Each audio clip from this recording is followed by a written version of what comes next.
Donc les salariés ont voulu un report, ils l'ont obtenu, peut-être un délai plus court. Le tribunal a accordé un délai supplémentaire jusqu'au 11 mai 14 h pour pouvoir se décider sur les dossiers.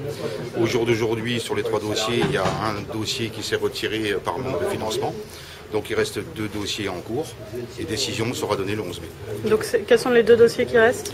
Les 2 dossiers en cours sont le dossier de M. Grosselin, de Exxonlux, de M. Aujourd'hui. Aucun des 3 dossiers n'est en capacité d'être déposé cet après-midi pour que le tribunal puisse statuer. D'accord, mais c'était le plus avancé et il avait prévenu que s'il y avait un report, il se retirait certainement.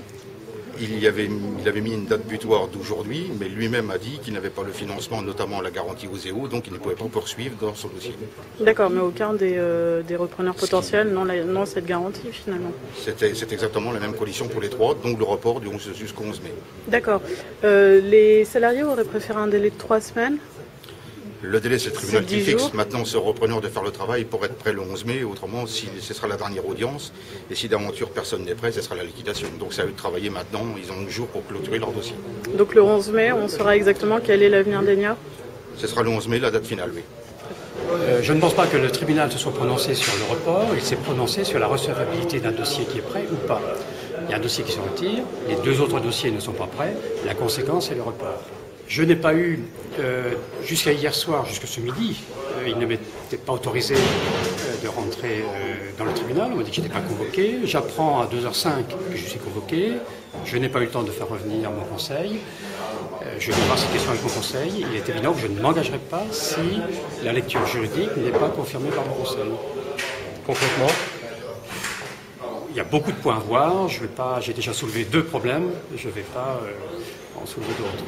Donc je reste dans le dossier, je n'ai pas changé d'avis, et je n'ai pas changé d'avis sur le fait que la lecture juridique de l'ensemble des éléments du dossier est une condition nécessaire au maintien de mon offre. Et je reste motivé à aller jusqu'au bout. Notamment le prêt aux EO, on sait que c'est ce fameux prêt qui manquait au dossier Pico-EO. Est-ce que vous avez la garantie aux EO à ce jour ou pas encore? Je n'ai toujours pas un courrier de OSEO me garantissant ce prêt, non pas plus, je pense, que mes 2 autres collègues. C'est une décision de sagesse, mais c'est une décision de sagesse vue de ma paroisse.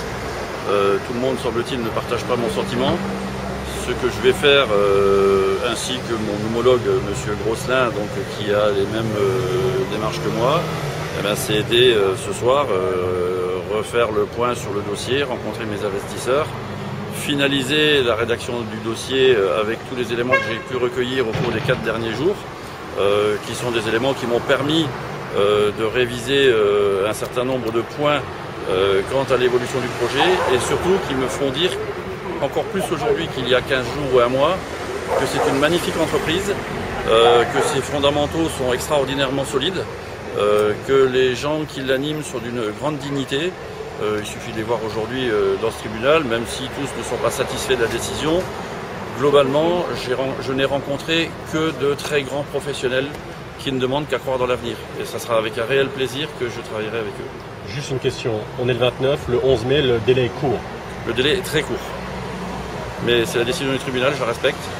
Charge à moi aujourd'hui, dans ce délai très court, de pouvoir faire pencher la balance du bon côté. Et comme je le disais à l'instant aux salariés de l'entreprise, il reste entre 5, 10 et 15 points à finaliser, enfin pourcents de points à finaliser. Je vais faire le nécessaire pour que les dernières zones d'ombre qui subsistent aujourd'hui soient dissipées de manière à ce que les investisseurs soient complètement rassurés et qu'ils fassent d'ici le 11 mai l'échec qu'ils m'ont promis de faire dès que la totalité du dossier serait finalisée. On n'est pas du tout favorable au report à ce niveau-là, parce qu'on pense que quand même il y a des tractations qui se font en sous-main. Déjà et d'une, et puis aujourd'hui on est quand même inquiet pour les salariés, à savoir sur leur avenir quand même, c'est quand même très très important. Le bassin ardennais est déjà fortement touché. Donc une entreprise en plus qui ferme, on en a déjà eu beaucoup, qu'est-ce qu'ils vont avoir ?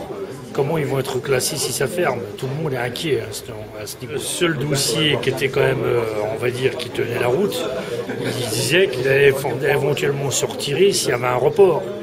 Donc c'est la personne qui pour moi connaissait quand même le mieux l'entreprise et qui risque de ne pas faire affaire à cause d'un report. Voilà. Et je me demande si on ne privilégie pas d'autres intérêts que ceux des salariés. D'accord.